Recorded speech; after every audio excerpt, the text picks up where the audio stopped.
আপনি কি কখনো আপনার শিশুকে ঘুমের মধ্যে খাবার খাওয়ানোর চেষ্টা করেছেন? মনে হচ্ছে সহজ সমাধান, কিন্তু জানেন কি এটা শিশুদের কতটা বিপজ্জনক হতে পারে? ঘুমন্ত অবস্থায় খাবার খাওয়ানো শিশুদের জন্য গুরুতর স্বাস্থ্য ঝুঁকি তৈরি করতে পারে। নাম্বার ১, শ্বাসনালীতে খাবার আটকে যাওয়ার আশঙ্কা থাকে। শিশু পুরোপুরি জাগ্রত না থাকায় খাবার গলায় আটকে যেতে পারে, যা শ্বাসরোধের কারণ হতে পারে। নাম্বার ২, ঘুমের ব্যাঘাত ঘটে।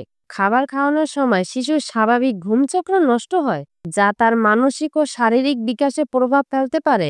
নাম্বার ৩, ডাইজেশন বা হজমে সমস্যা হয়। ঘুমন্ত অবস্থায় খাবার খেলে হজম প্রক্রিয়া ঠিক হয় না, ফলে পেট ফাঁপা বা গ্যাস্ট্রিক হতে পারে। নাম্বার ৪, দাঁতের ক্ষয় হতে পারে। বিশেষ করে যদি দুধ খাওয়ানো হয় এবং মুখ পরিষ্কার না করা হয়, তাহলে দাঁতের মধ্যে ব্যাকটেরিয়া জমে দাঁত নষ্ট হতে পারে।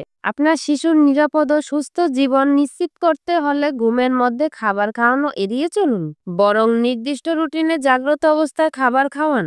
এটি সবচেয়ে নিরাপদ ও স্বাস্থ্যকর উপায়।